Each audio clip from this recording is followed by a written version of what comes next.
과자 같은 걸 많이 먹어서 혈당이 막 널뛰고 염증이 많아지면은 내장 지방도 늘어나고 뱃살 위주로 체형의 변화, 남성형 체형으로 살이 찌게 돼요. 처져요, 살이.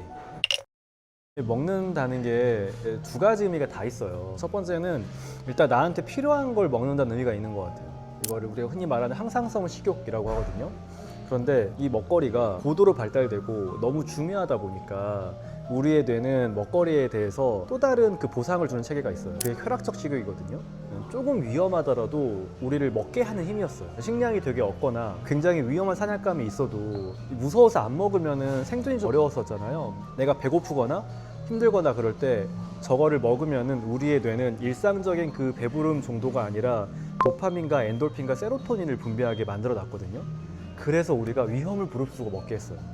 특히 굉장히 좀 잠을 못 자거나 스트레스풀한 상황에서 그랬거든요. 더욱더 우리의 뇌가 또 재밌는 게 내가 진짜 먹을 게 없다. 위험한 것도 먹게 했어요.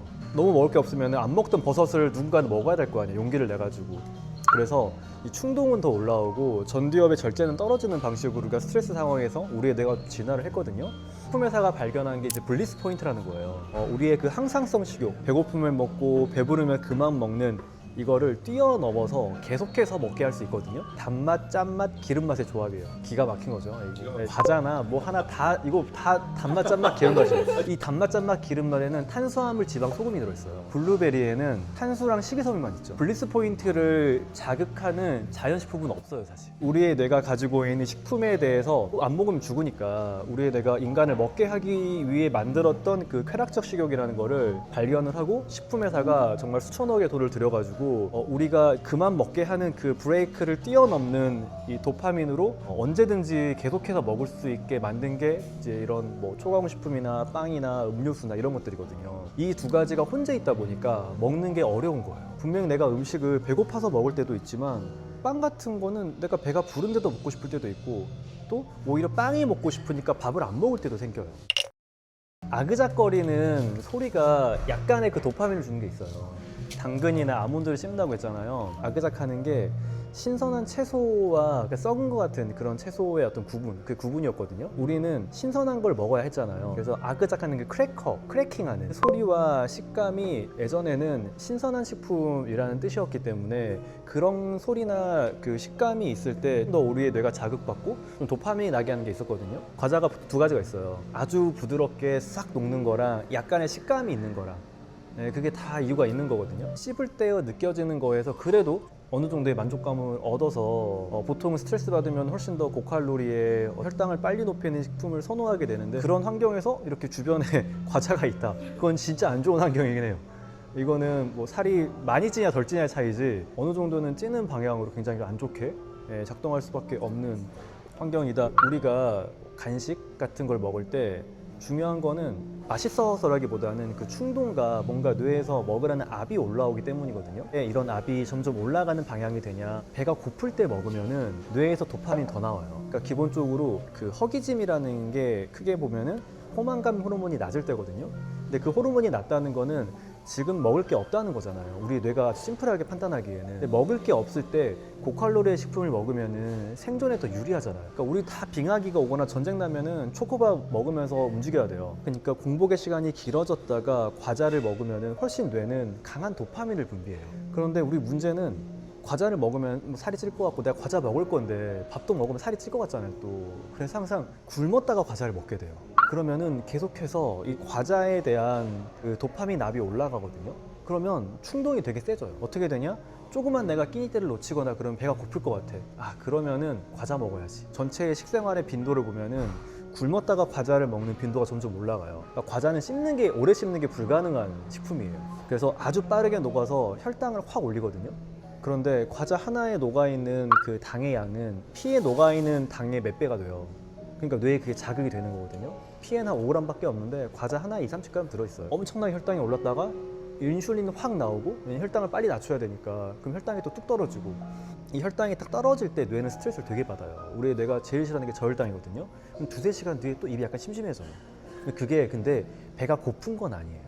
입이 약간 심심한 정도? 이게 이제 반복되기 시작하거든요. 그러면 사람들이 그때부터 집에 간식을 놔두기 시작해요. 그래서 뭔가 한 입씩 먹게 되는? 많이는 안 먹어요.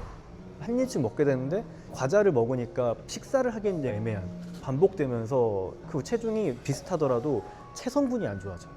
근육이 빠지고 지방이 늘어나는 그 내가 배고플 때 간식을 먹거나 간식을 먹느라 끼니를 거른다. 횟수가 어떤지 왜냐면 우리가 우리가 술이 안 좋다는 건 아니까 조절을 하잖아요. 내가 많이 먹는 것 같은 거 안 먹고 그러는 것처럼 뭐 과자를 뭐 영원히 안 먹자는 아니지만 그 빈도를 봐야 돼요. 과자 먹고 찌는 살이랑 과일 먹고 찌는 살 좀 달라요. 일리가 있는 게 그 흔히 말하는 염증성 비만이 좀 돼요. 내장 지방이 늘어나는 비만이 되는데 그러면 몸이 약간 만성 염증 상태가 돼요. 만성 염증 상태가 되면은 일단 지방이 붙는 위치가 여자들 같은 경우에 배가 돼요. 원래 여성형 지방 분포는 이 골반이랑 뭐 가슴, 이제 어깨 약간 이런 쪽인데 체형이 과자 같은 걸 많이 먹어 혈당이 막 널뛰고 염증이 많아지면은 이 인슐린이 혈중에 높아지게 되고 그럼 남성 호르몬이 좀 올라가요. 그래서 내장 지방도 늘어나고 뱃살 위주로 체형의 변화, 남성형 체형으로 살이 찌게 돼요. 그리고 이렇게 만성 염증으로 살이 좀 찌게 되면은 우리 몸에서 뭐 성장 호르몬이나 에스트로겐 같은 거 영향이 떨어진단 말이에요. 그럼 콜라겐 분해가 좀 촉진돼요. 처져요, 살이. 건강하게 탄탄하게 찌는 살과 흐물흐물하게 배 위주로 찌는 살.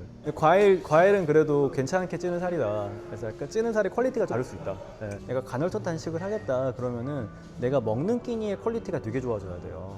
내가 이제 근육량이 없다 그러면은 간헐적 단식보다는 삼시세끼를 챙겨 먹는 게 당연히 좋아요. 내가 뭐 근육량이 충분해.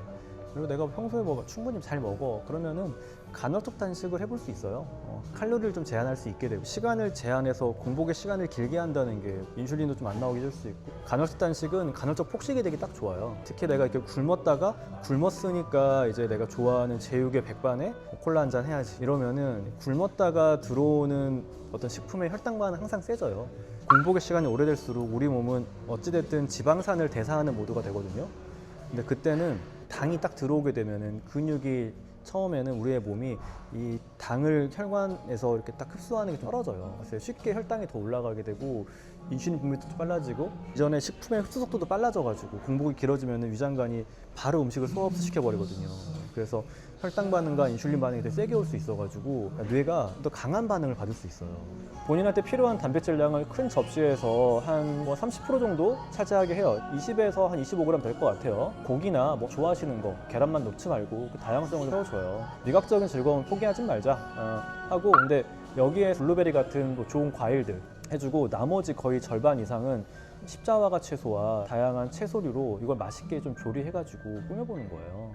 여기서는 그 미각적인 즐거움도 중요한 것 같아요. 고기나 여기에 뭐 두부나 콩이나 이런 것도 맛있게 조리해보고 이런 채소들을 뭐 적당한 드레싱과 함께 맛있게 좀 조리해서 이렇게 한 접시를 먹으면은 왜 이런 쪽으로 GLP-1을 많이 분비하지 생각해 보신다면은 그 흔히 말하는 그 포만감 호르몬, 포만감만 주는 건 아니고 항염증 작용도 하고요. 우리 몸에서 어떤 인슐린 저항성 같은 것 좀 개선을 해주고 다양한 그 좋은 기능들을 줘요. 뇌에서의 어떤 그 도파민 작용도 조절해주고 호르몬을 분비하는 세포들의 밀도가 높아지는 게 경향이 있거든요. 맛없게 먹어야 되느냐라고 한다면 우리 인간은 그 도파민적인 반응도 음식에 기대하는 게 되게 많단 말이에요.